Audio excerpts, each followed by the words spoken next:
The old Red Sox cap covered his greying hair, concealing the familiar face of a man once known by every employee here as Boss Michael. But this morning, he wasn't the boss. No suit, no name tag, none of the confident stride of a famed pizzeria owner, just a middle-aged man in an oversized hoodie and faded jeans, quietly standing across the street, staring into the very place he had built over the past 15 years, Carter's Classic Pizza. He took a deep breath. The scent of pizza from the oven still lingered in the breeze, the very aroma that used to bring him joy every single morning. But today, that smell twisted his stomach. Boss. Sales have been dropping these last few months. Probably just the market slowing down. Maybe the younger crowd prefers those fast food pizza joints. Could be the economy. Excuses from staff, advisors, even from himself, kept echoing in his head. But Michael knew something was wrong, much deeper than all that. Over the past 3 months, the shop had lost 40% of its revenue. The regulars, Mrs. Romano every Tuesday, the Martinez family on birthdays, the high school basketball team that used to celebrate victories here had all disappeared. Orders through the app were increasingly filled with mistakes. 1-star reviews were piling up. One customer wrote, "Found hair in my pizza," called for the manager, and got completely ignored. Michael didn't believe it. He knew how strictly his kitchen staff wore hairnets. It had been a non-negotiable rule from day one. But then, a young couple walked out of the shop with frustrated looks on their faces. The wife snapped, the pizzas stone cold in the middle. "We paid for this." Michael's heart sank. His steps slowly carried him across the street. The glass door opened. The bell gave a soft ting like always. But this time, he walked in like a stranger. No one recognized him. The new employee. Tom glanced up from his phone for barely a second before looking back down. "Welcome to Carter's. What can I get you?" Michael tried to change his voice, raising it slightly, adding a bit of tremble, 1 slice of pepperoni, and a can of Coke. Tom gave a lazy nod. But instead of entering the order into the POS system, something Michael had once spent thousands upgrading, he just scribbled it down in a worn-out notebook.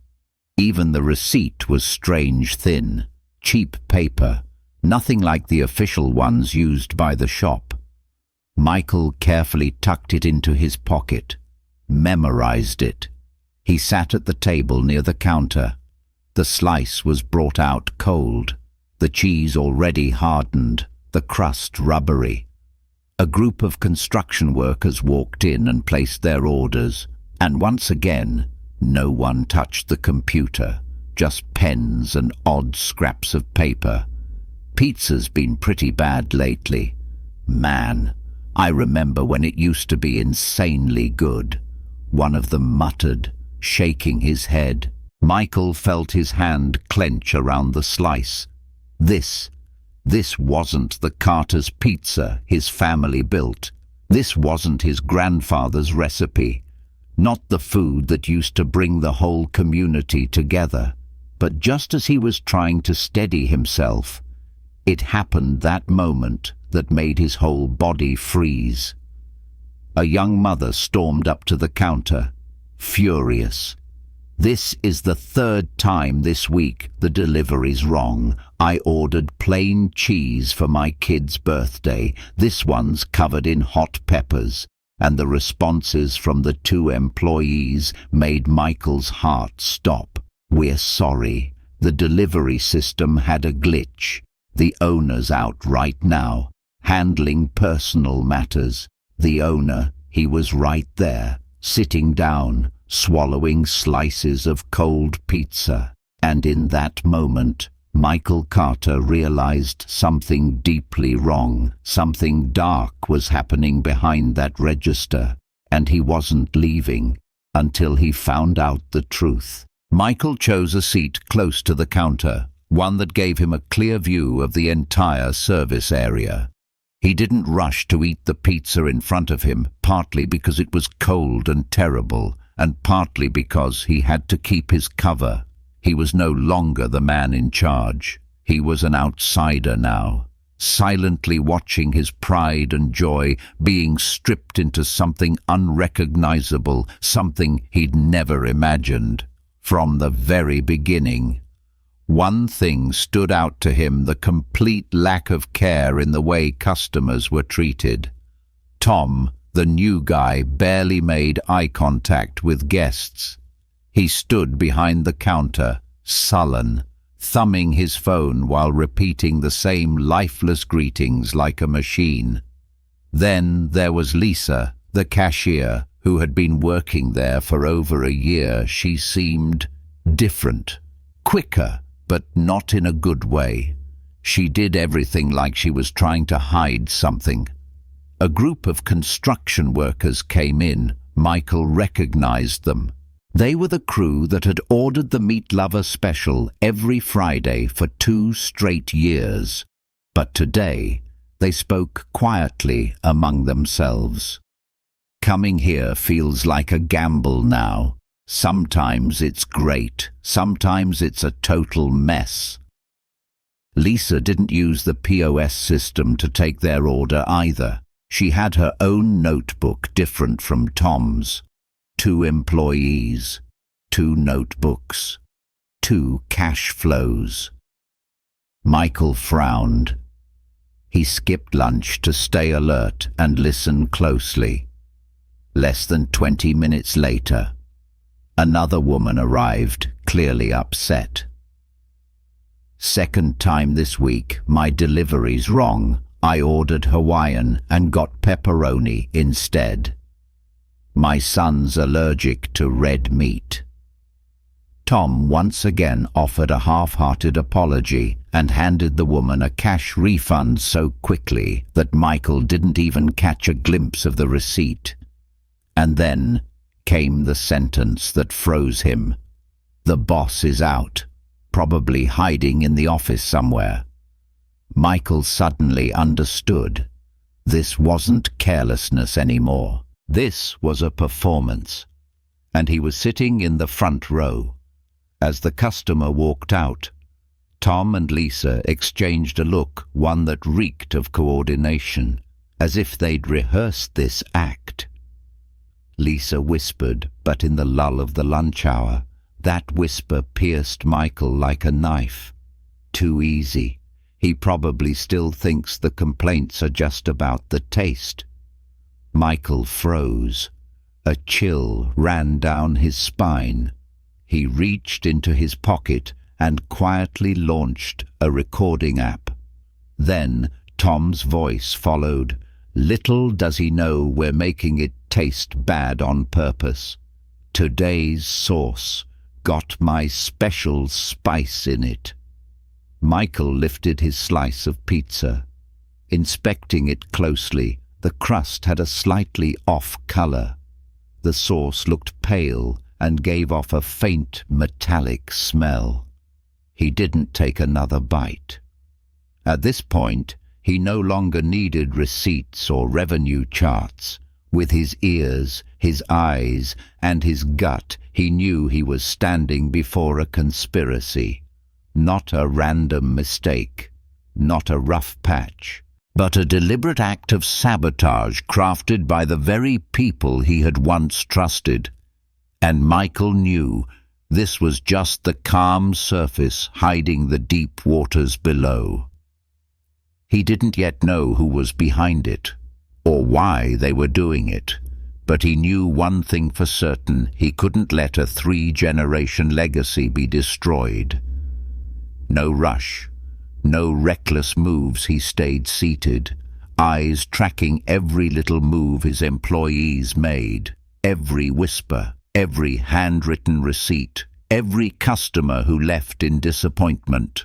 The undercover investigation had begun, and the first people under surveillance were the very ones he had once called his second family. Lunch hour hit its peak. The smell of hot pizza, the chatter of customers, the oven bell tinging in the background, it all sounded like just another normal day at Carter's. But only Michael knew that behind it all was a sickness eating the place alive from the inside. Every customer who walked in left with the same expression: disappointment, suspicion, even anger. A young couple had just exited the shop when Michael overheard the wife sigh. "Why didn't we just order Domino's in the first place?" His heart sank. They used to be regulars, always praising the pizza here as tasting just like home. Now they were walking away, like so many others had. Michael looked back down at the slice of pizza sitting cold on his tray, cheese hardened, crust rubbery like plastic. This wasn't a recipe issue. He knew every step of the process by heart. Dough, kneaded by hand, proofed for 72 hours. Tomato sauce made fresh by him each morning, passed down through 3 generations. Cheese custom ordered from a family farm in Wisconsin. So why was everything wrong today? He turned his gaze to the kitchen behind the counter, and then he saw it something glaringly off. The ingredient boxes no longer bore the familiar brands. Different logos, different colors, different sizes. One box of tomato sauce looked especially cheap, with a faded, generic label. It couldn't possibly be the official suppliers. Michael bent down, pretending to tie his shoelaces, but in truth, he was scribbling down the name on the side of the cardboard box: Savorex Supplies, a name that had never once appeared in any of his purchase records. What was going on? Who changed the supplier, and why wasn't he, the owner, ever informed? Suddenly, Lisa's voice rang out. She was on the phone behind the counter. "Yeah, the new batch just came in. 40% cheaper than the old stuff." Nice. Michael felt the blood rush to his face. 40% cheaper, yet customers were leaving. The brand was being dragged through the mud, and he was sitting here, eating pizza he didn't even recognize anymore. But it didn't stop there. He continued watching, noticing another odd pattern. Lisa and Tom never recorded the same order in the same notebook. Each used their own, no cross-checking, no shared tracking. Most telling of all, they avoided the computer like it was cursed. A little later, Michael stood up, pretending to look for the restroom. But instead of heading to the back of the shop, he looped around behind the counter, and in just a few seconds, his eyes caught 2 things: a stack of receipts printed on thin paper without any system codes, a hidden drawer beneath the counter filled with cash, never touching the main register. He didn't need any more proof to realize revenue was being siphoned off, not just lost, but redirected systematically. And worse, he caught Lisa's gaze from across the counter. No fear, no surprise, just cold, as if she knew he was watching, and she wasn't afraid. Michael sat back down, trying to appear calm, but inside he was in turmoil. Something bigger was at play behind the curtain. This wasn't just a couple of employees skimming for extra cash. It wasn't just a disgruntled former manager pulling strings. This was a plan, a game, and he had walked onto the board with his eyes closed. The only thing he knew now was that he needed an ally, or at the very least, a lead someone, something to point to the hand pulling the strings. The rest of lunch passed in a suffocating haze.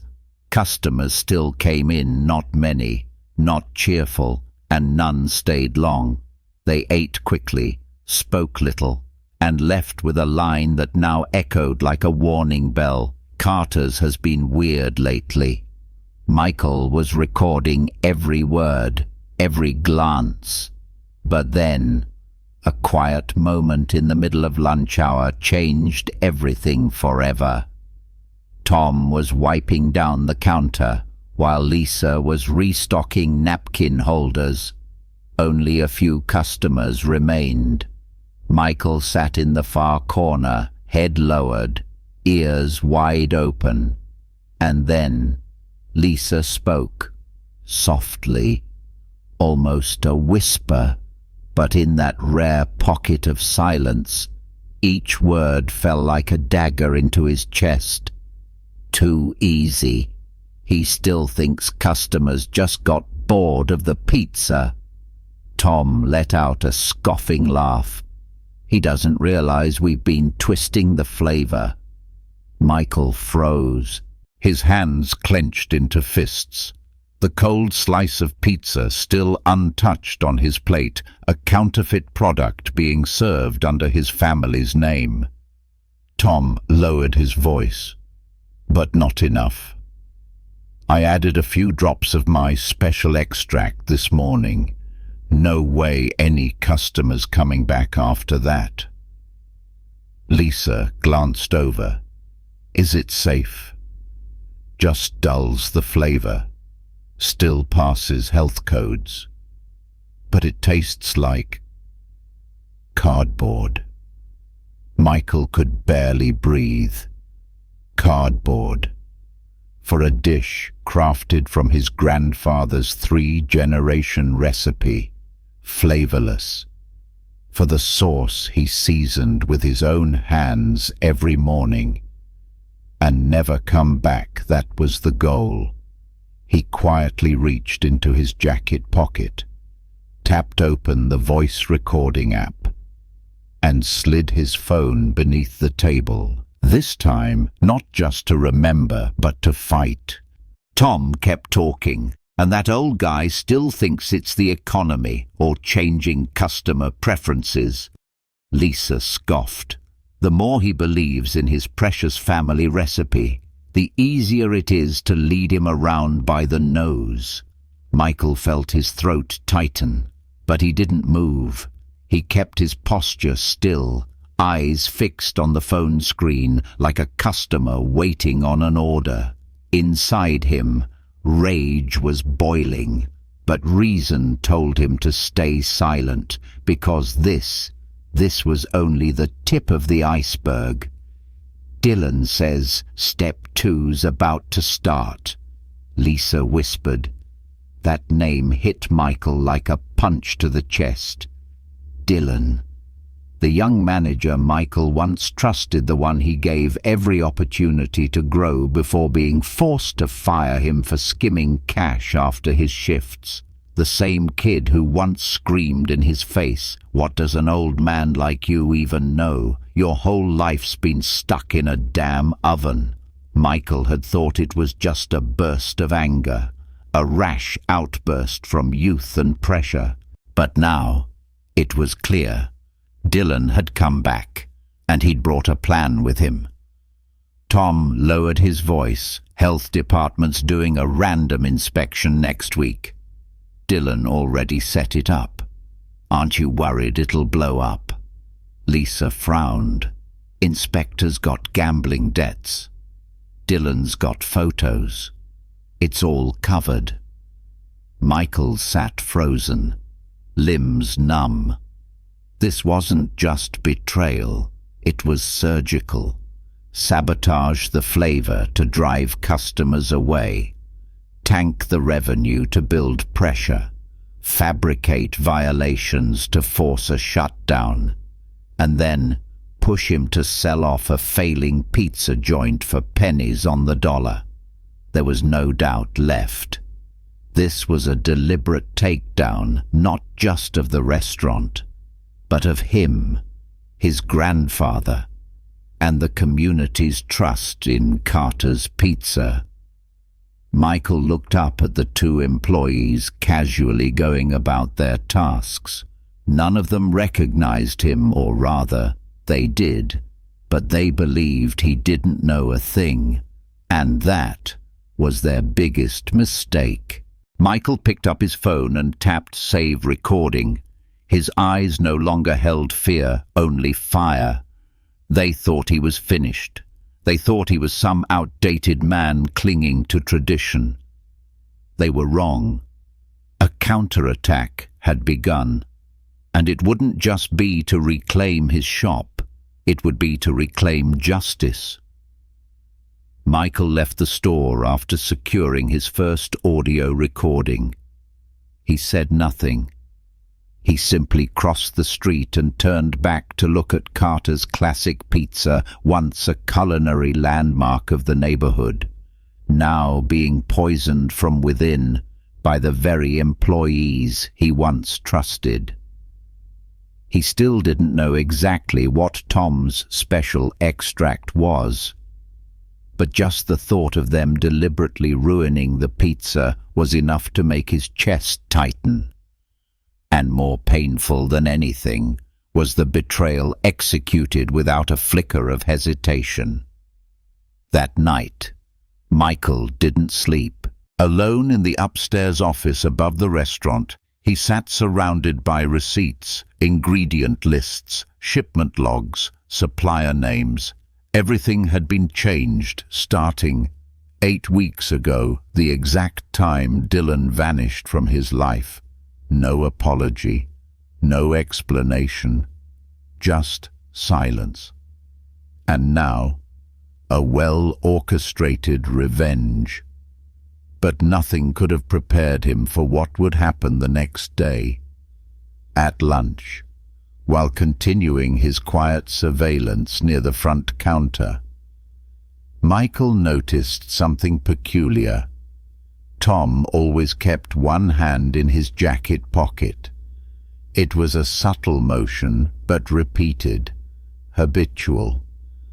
Michael stood up casually, stretched, and walked past the counter. That's when he spotted it peeking from Tom's pocket. A small glass vial, filled with a dark liquid. Minutes later, when Tom disappeared into the kitchen, Michael acted fast. He checked the trash bin behind the counter, and there it was, an identical vial completely empty. There was no doubt anymore. They really were putting something into the food. Michael returned to his table, hands trembling slightly. His mind raced with images of the hundreds of customers who had eaten at the restaurant over the past several weeks. Even if Dylan claimed it was safe and just dulled the flavor, it was clear they were gambling with the restaurant's reputation and the community's health. And then, things took a darker turn. A customer came in to return a pizza this time. A young mother. Visibly furious, I ordered a cheese pizza for my son's birthday. They delivered one covered in jalapenos and hot sauce. Tom simply smirked and replied coldly, "Probably a software glitch." "We'll refund you," Lisa chimed in. "The owner's out on a business trip. He won't be back until next week." Michael was sitting less than 10 feet away, hearing himself erased from reality with a single, smooth lie. But it was in that moment that the worst blow landed. In a lull between customer interactions, Lisa leaned in close to Tom, her voice lowered. "Dylan says we have to move faster. Carter's too slow to sell. Push a few more bad reviews this week." Tom nodded. I'm prepping the combo for next week's inspection, Tom said with a twisted grin. The inspector's gonna find some interesting things in the kitchen. Lisa frowned. Isn't that too risky? Tom smiled, eyes cold and steady. Not at all. Dylan's got pictures. Inspectors drowning in gambling debt. One phone call and it's done. Michael felt his chest tighten. This was no longer just a personal vendetta. This was a crime, a calculated conspiracy, complete with cover-ups and co-conspirators, from tampering with flavor, to staging health violations, to falsifying receipts, to manipulating a government inspector. A fully functioning operation was running right inside the shop he and his father had built with blood, sweat, and decades of sacrifice. And worse still, the end goal wasn't just to bring down a restaurant. It was to force Michael Carter to sell off the heart of an entire community at a disgraceful price, in exchange for what remained of his dignity. Michael sat still. No one knew he was recording everything. No one knew their every word was becoming evidence. And no one knew they were about to face something they never expected a restaurant owner who didn't just love his food, but was willing to fight to the very end to protect it. That afternoon, as Michael continued jotting down every detail of the conspiracy he had just uncovered, the familiar chime of the front door rang out. He looked up and nearly dropped his phone. Sarah Chun walked in. She wore her usual outfit jeans, rolled-up shirt sleeves, her hair neatly tied back. But what caught Michael's attention was her eyes. They no longer held the bright spark of a passionate chef. They held the weight of sleepless nights and the storm she was carrying inside. The moment Tom saw her, he gave a smug smirk. "You're not on shift today." "Why are you here?" Sarah answered coolly, unfazed. "Left something in the kitchen. Just grabbing it real quick." Lisa suddenly cut in. A little too fast. Health inspectors due any time. No one's allowed back there without clearance. Sarah stopped. Her eyes darted quickly between the two of them. Then slowly, she pulled her hand back from the kitchen door. "I see. I'll come back later." Then, Michael had watched the entire scene from a distance, but he noticed something no one else did beneath Sarah's apron. On her left side was a small hidden camera, and as she stepped out the door, he saw her pull out her phone and call someone. 15 minutes later, Michael quietly left the restaurant and crossed the street. Sarah was standing behind a delivery truck, arms folded, waiting. "The Red Sox cap, huh?" she said with a smirk. "Must have killed you to wear that, being a Yankees fan and all." Michael exhaled, relieved. "When did you figure it out? From the moment you walked in? You've got that limp from your old baseball injury. But what really gave it away was how you looked at the oven.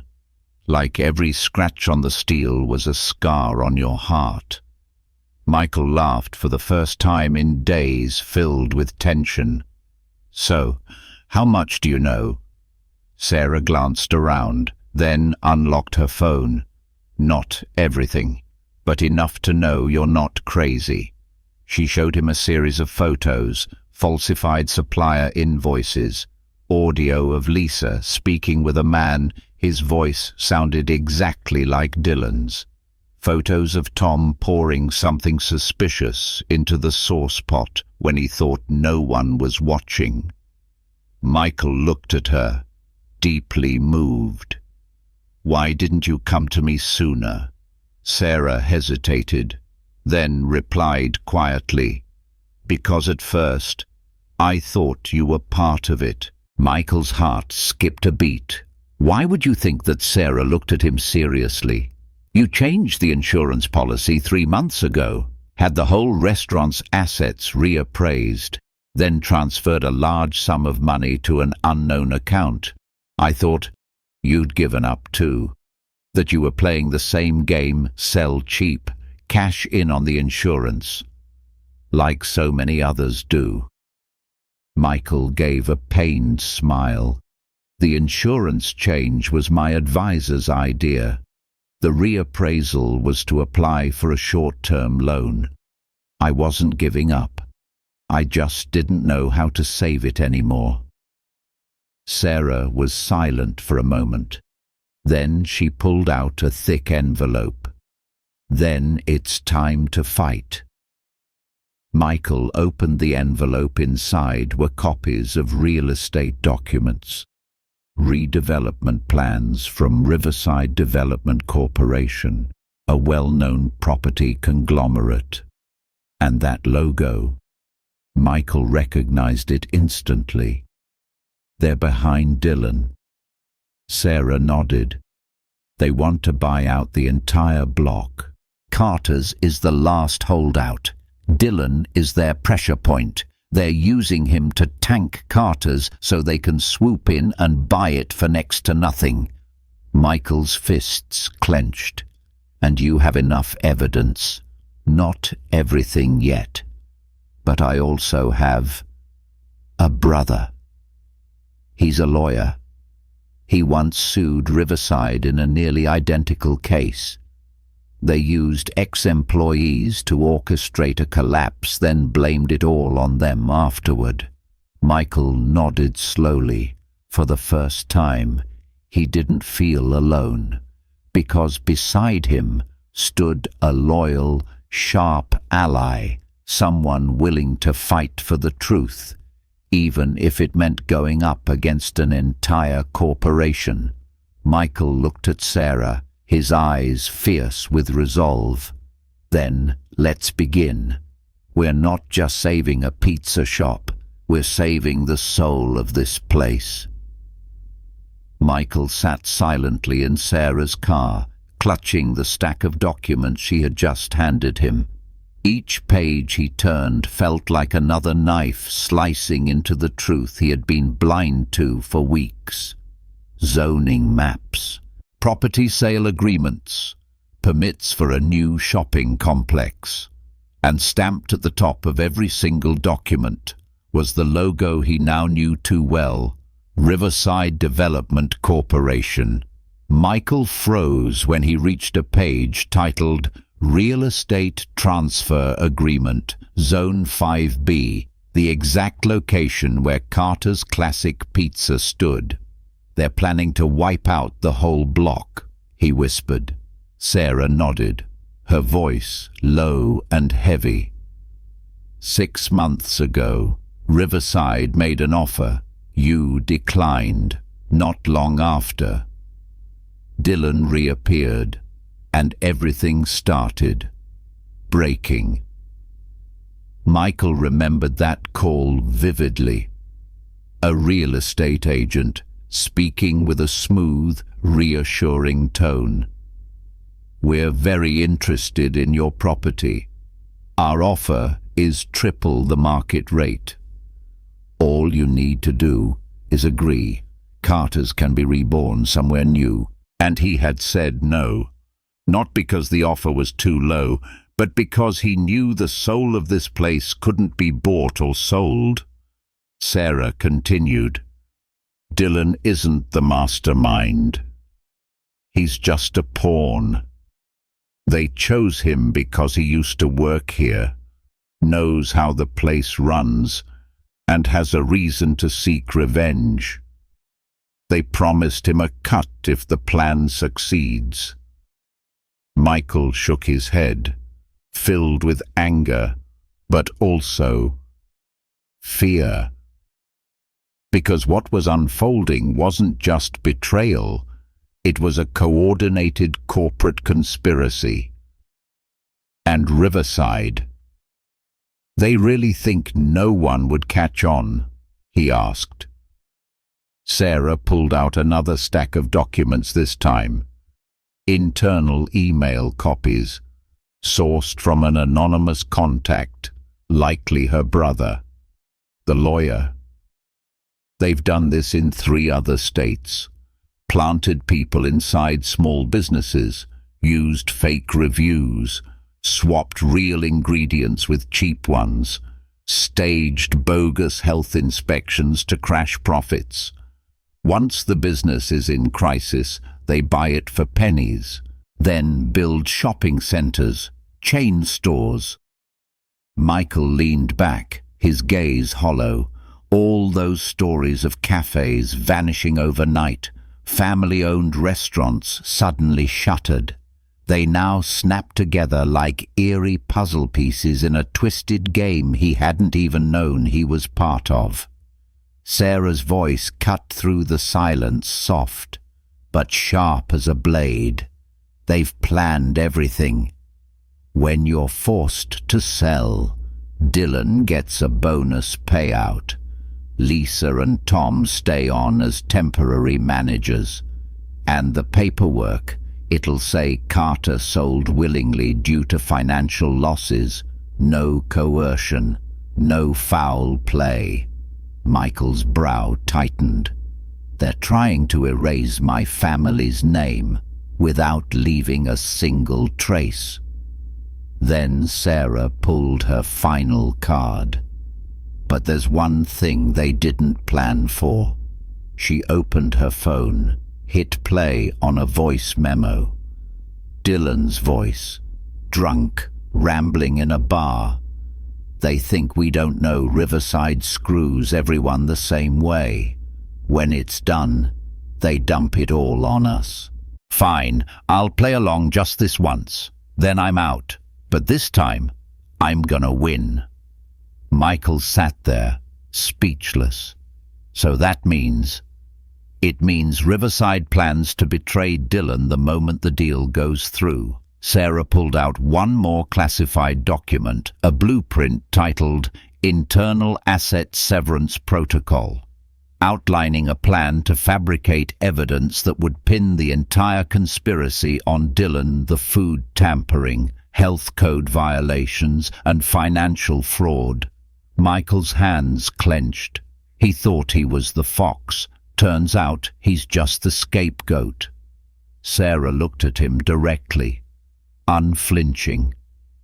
"This is their only crack.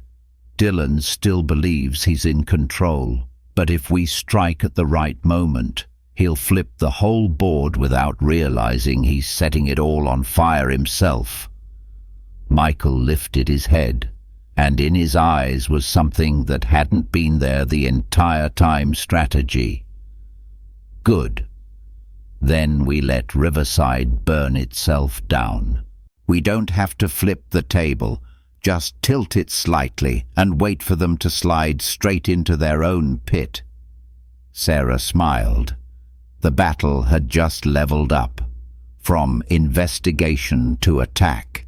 From saving a restaurant to exposing an entire empire.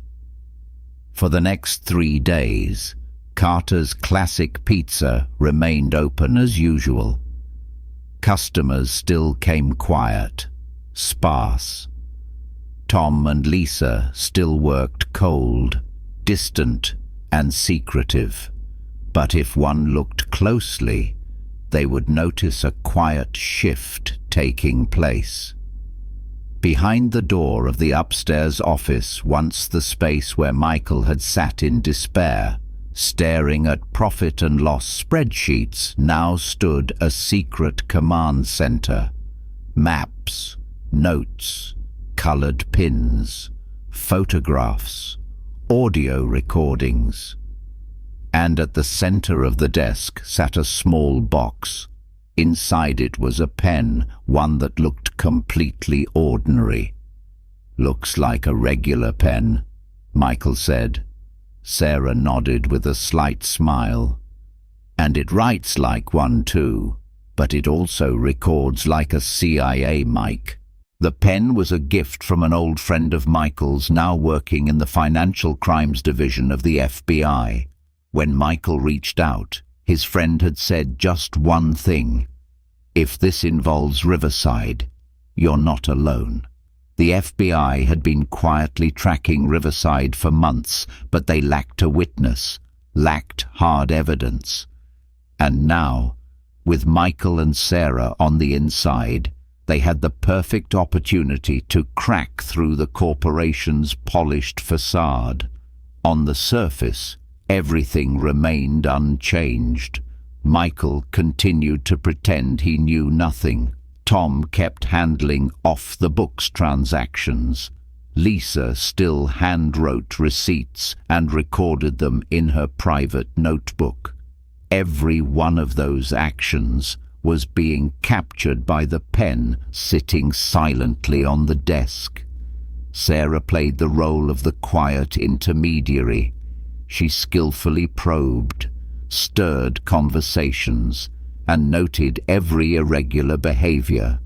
Sometimes it was just a glance from Tom when Michael walked by, a muttered comment from Lisa in the kitchen, a strange phone call from Dylan where she pretended to miss part of it while recording the whole thing. That evening, Sarah entered the office, her face tense. Tom starting to get suspicious. "Yesterday, he asked why you didn't react at all when they mentioned the health inspector was coming." Michael smiled, but it wasn't a kind smile. "Good. That means they're starting to get scared." Then he said something that made the entire office fall silent. "It's time to bring Dylan onto the stage." Sarah blinked. "You want to reach out to him?" "No. You will." Sarah stared at him, caught off guard. But Michael had already run the calculations. Dylan would never trust him. But Sarah. She had worked alongside Dylan, been there during the early chaos. She was the key, the only one who could slip inside unnoticed. That night, at a bar 3 towns outside the city, Sarah sat alone, a glass of water in her hand, her eyes locked on the door. At exactly 7:12 p.m., Dylan walked in, same lanky frame, slightly wild eyes, uncombed hair, but in his gaze now more than bitterness was tension. "Why'd you call me out of nowhere?" he asked, slipping into the booth, eyes darting around. Sarah lowered her voice. "I know you think Riverside has your back, but there are some things you need to see." Dylan stiffened, watching her. "What do you mean?" From her bag, Sarah pulled a thin envelope.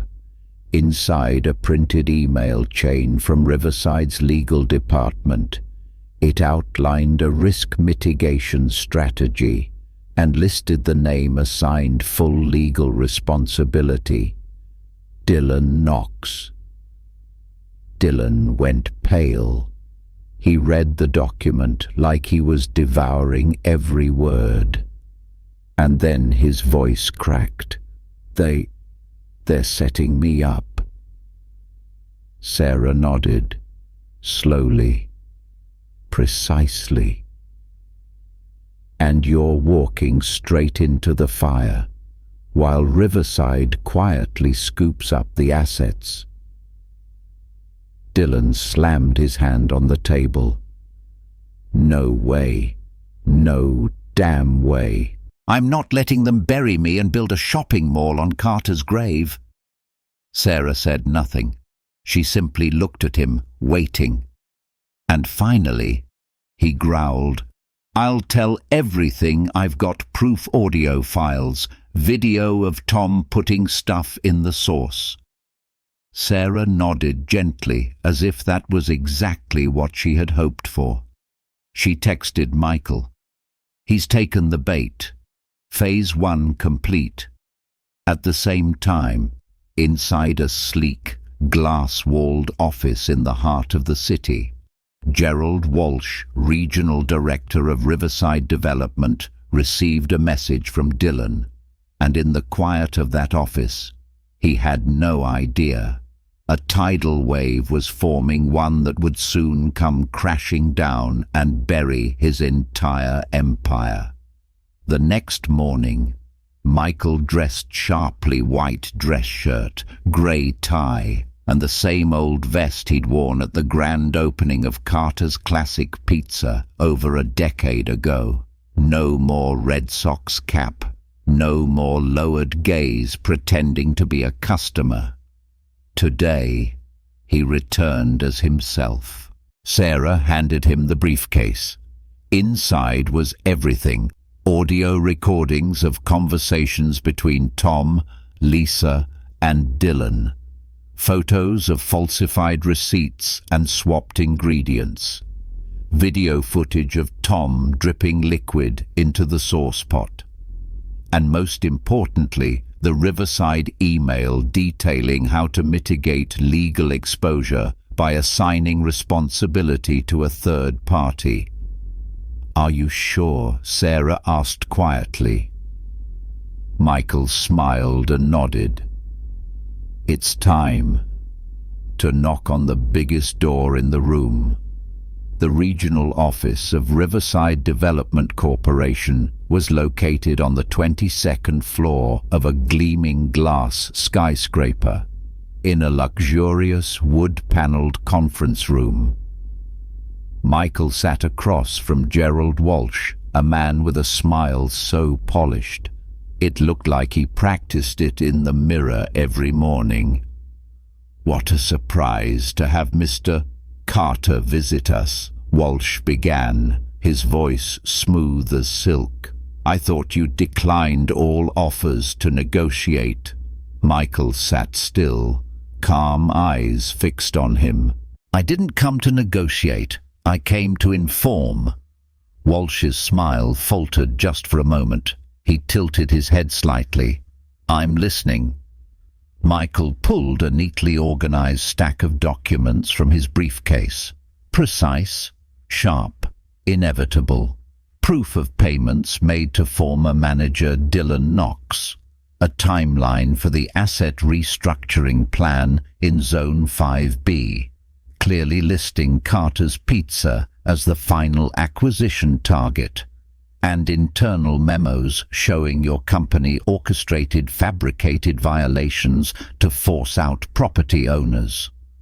Walsh's grin remained frozen, but his eyes had turned cold.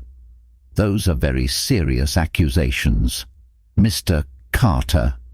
Michael gave a faint smile.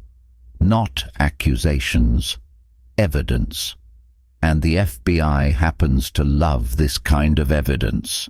Just then, Walsh's phone vibrated. He glanced down, and his face drained of color, because on the screen was a storm of messages.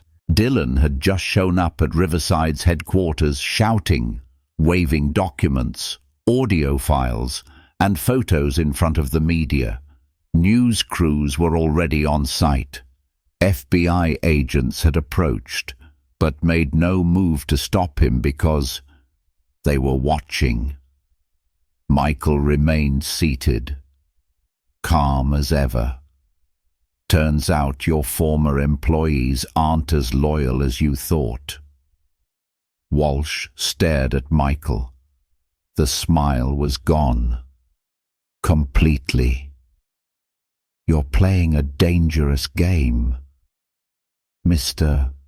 Carter." Michael replied with quiet certainty. "Not me. You chose this game. I simply chose to end it." He stood, gave a small, courteous nod. "Have a good day, Mr. Walsh." And Best of luck to your legal team this week." As Michael walked out of Riverside's office tower, his phone buzzed. A message from Sarah Dillon's going off. Media's live streaming. FBI is shadowing. It's begun. Michael stepped into the sunlight, lifting his face to the wide blue sky. He knew this was only the beginning. But with this single move, he had forced Riverside out into the open, into the light. When he returned to Carter's, he saw Tom and Lisa huddled in a corner, their faces pale. They had definitely seen the news. They definitely knew Dillon had turned.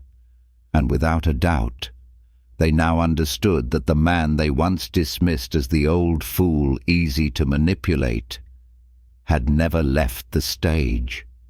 Michael raised his voice. "Tom, Lisa, into the office. We need to talk." As the door closed behind them, the unmasking began.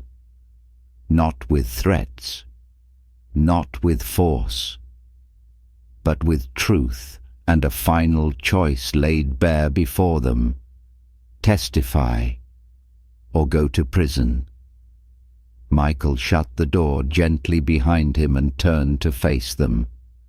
Tom and Lisa, once his employees, once his second family, and now the centerpiece of a conspiracy to destroy everything he'd built. The room fell into a silence so heavy, it felt like the air itself was holding its breath. Tom sat hunched, shoulders slumped, hands clenched together under the table. Lisa stood against the wall, trying to keep her composure, but her eyes flicked around the room as if searching for an exit that didn't exist. Michael said nothing at first. He simply looked at them, not with anger, not with contempt, just clarity. Then he placed an object on the table, a small vial, sealed tight, the same flavor-dulling agent Tom had used to sabotage the family's sacred pizza recipe. This substance, Michael said slowly, was tested by the FBI's lab. It's not dangerously toxic, but it's potent enough to completely distort flavor and texture. Lisa swallowed hard. Tom's face went ghost white. Michael placed another document on the table right in front of them. "These," he said evenly, "are the transcripts of your conversations with Dillon, planning falsified receipts, swapping ingredients, skimming revenue, conspiring with a crooked health inspector." Then he clicked open the top of a pen, the recording device they'd spoken in front of for 2 straight weeks. "And this pen has heard every word you've said." Lisa backed up fully against the wall. Tom looked like he wanted to bury his face into the table. Michael's voice remained calm but sharp as a blade. "You have 2 options. 1, I turn all of this over to the FBI. You'll be prosecuted for property sabotage, commercial fraud, and participation in a coordinated criminal conspiracy. You'll stand trial with Dillon as the star witness." He paused, then delivered each word like a gavel strike. "2, cooperate. Sign full statements.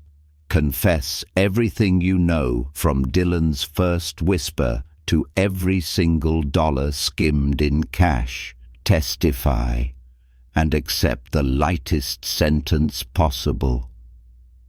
Lisa slowly lifted her head, her voice trembling. We didn't know Riverside was behind it. Dillon told us it was personal revenge, that we were just helping him teach you a lesson." Michael cut her off. his voice no longer soft, by ruining customers' food, sending the wrong pizza to a child's birthday party, putting chemicals in a 3-generation family recipe. Which part of that sounds like a lesson and not outright betrayal? Tom's hands trembled as he pulled a remaining vial from his pocket and placed it on the table. His eyes were red, glassy. I was wrong," he stammered. "I didn't know it would go this far.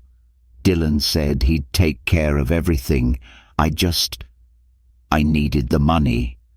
Michael looked at them both, then spoke softly. "I don't need tears. I need the truth." Lisa and Tom nodded almost at the same time. Michael reached into his case and pulled out 2 prepared confession forms already drafted the night before.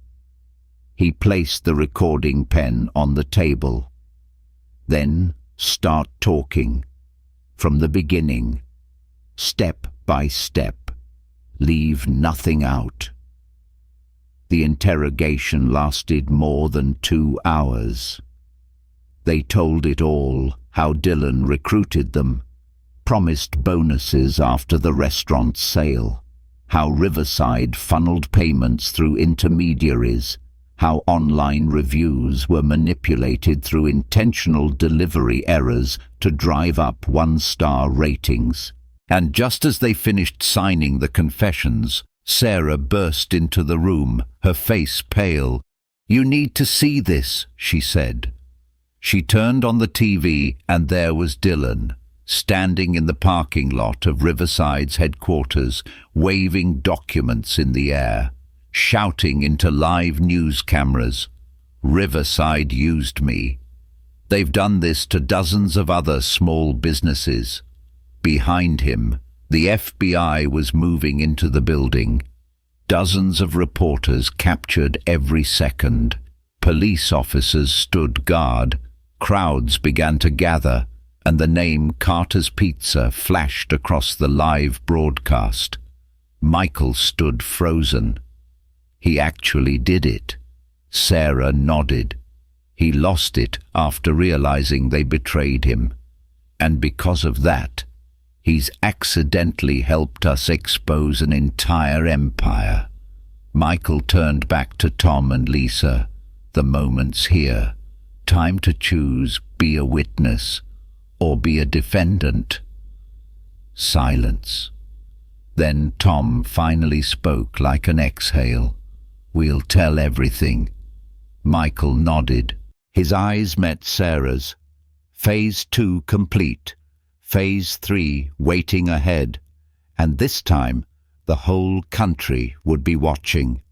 The next morning, before the sun had fully risen, a long line had already formed outside Carter's Classic Pizza. Local news crews, food journalists, curious townsfolk, and even the old regulars, Mrs. Romano, the high school basketball team, the Martinez family. They were all there, not to eat pizza, but to witness a truth unveiled, a tiny neighborhood pizzeria, standing up against a powerful empire. From the office upstairs, Sarah scanned the crowd through the window, listing Channel 4, Channel 9, Food Culture Network. Oh, even that blogger who gave us a 1-star review last month just showed up. Michael adjusted his collar, holding his grandfather's worn recipe notebook in hand. "Good. The more eyes we have on this, the clearer the truth becomes." 11:47 A. Inside the restaurant, every seat was filled. Cameras pointed toward the open kitchen. Reporters had their rigs set up like they were covering a national press conference. And then, the door opened. Dylan walked in. His eyes were bloodshot, his hair wild, but in his hand a thick folder of documents. He looked like a man who hadn't come to surrender, but to continue the fight. "Carter, get out here. Stop hiding." Murmurs rippled through the restaurant. Cameras began to roll. Heads turned tense, expectant, electric with anticipation. Michael stepped out from the office, back straight, eyes calm, no shouting, no retaliation. He simply stood facing Dylan before the entire town.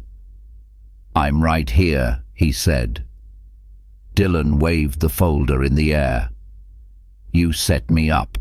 You knew I'd blow up when I found out what Riverside was planning, and you used that to stab them in the back. You think you're smarter than me." Michael remained steady. "I don't think that, Dylan. I just know. I protect what I care about." Dylan shouted louder, voice cracking. "You've got nothing. The recipe, I took photos of all of it. I'll open my own place, do it my way, and it'll taste better than yours ever did." A wave of tension swept through the restaurant. Michael looked at him, then slowly reached into his jacket and pulled out an old, weathered notebook. "You took pictures of these pages, didn't you?" Dylan nodded, smirking with contempt. Michael opened the notebook and held it up for all to see. "Then there's something you should know," he said clearly, his voice ringing through the room. "What you photographed was a mistranslation. I replaced the pages the moment I realized you had stolen them." Dylan froze. "What?"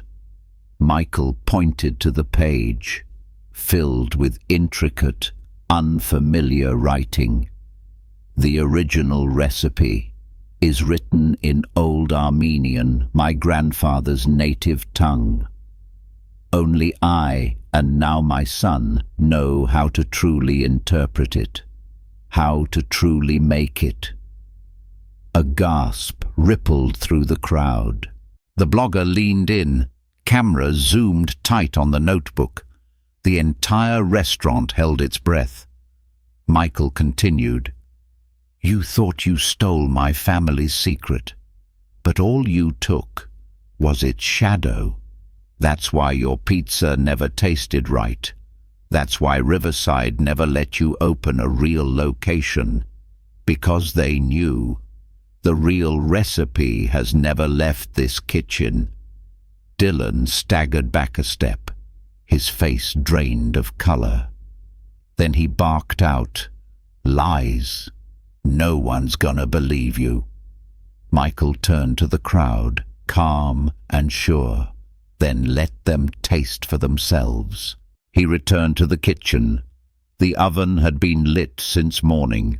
Sarah stood waiting ready, and Michael, just like on the very first day he opened Carter's, began crafting each pizza by hand. This dough was proofed for 72 hours. The sauce slow-cooked for 5 hours, no sugar, just tomatoes. And memory, the cheese. Still from the same Wisconsin farm where my grandfather worked a summer in 1949. The aroma floated from the kitchen, rich, warm, with a hint of spice, sweet from the tomatoes, soft heat from the herbs, and something else, something only the heart could name. The blogger took one bite, and tears welled in her eyes. A customer stood and clapped. Then the entire restaurant rose to their feet in thunderous applause. Dylan backed toward the door, panic in his eyes. Behind him, 2 FBI agents entered. "Dylan Knox, you are under arrest for property sabotage, commercial fraud, and participating in a coordinated conspiracy." And in a midday haze of wood smoke and applause, Michael Carter reclaimed the most important things of all: honor, tradition, and the trust of his community. And the strangest part, he didn't win it back with a lawyer not with power, but with dough, sauce, and a heart that never surrendered. A week after the public unmasking, Carter's Classic Pizza was no longer just a small-town restaurant. It had become a symbol of resilience. Media outlets poured in from everywhere. Headlines called it a cinematic counter-strike. Food blogs crowned Carter's as the most emotionally powerful pizzeria in America. But the most remarkable part, hundreds of other family-owned restaurants began reaching out. That morning, Michael stood outside his shop not to greet customers, but to welcome something far greater. Sarah stepped out with a tablet in hand. "Ready?" she asked. Michael nodded. Sarah tapped the screen. A large monitor lit up inside the restaurant. A nationwide live call was starting, connecting over 30 family-owned eateries from across the country. A woman from Chicago spoke first. "Last year, I lost my diner because a real estate firm said I couldn't keep up. They used fake reviews, bad ingredients, and rigged inspections too." A ramen shop owner from California spoke next. "I thought I was alone. Now I realize I was just another victim of a system." Michael stepped forward, facing the camera. "You are not alone.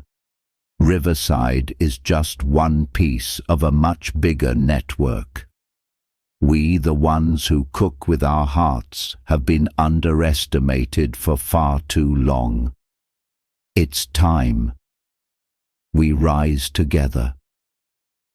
Sarah followed, her voice clear and steady.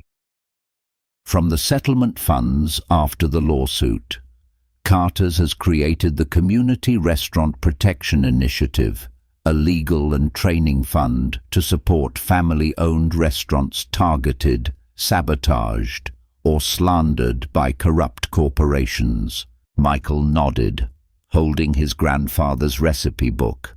"We're pledging 10% of our annual profits to keep the fund alive, because if we only protect ourselves, then we haven't truly won." That evening, after a long day's work, Michael sat quietly in his office. On the wall were old photographs. His grandfather, a small man in a faded chef's coat, his father teaching him how to knead dough, and one taken just that morning, the new Carter's team, young, diverse, eyes full of light. Sarah stepped in, holding an envelope from the FBI. "Dylan's confessed. He's cooperating as a witness." She placed another document on the desk. Tom and Lisa submitted full statements. "They've accepted community service and mandatory ethics training. No running, no excuses." Michael nodded, thoughtful.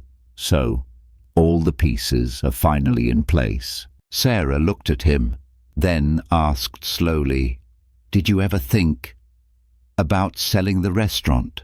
Michael smiled, not with pain, but with peace. "I did.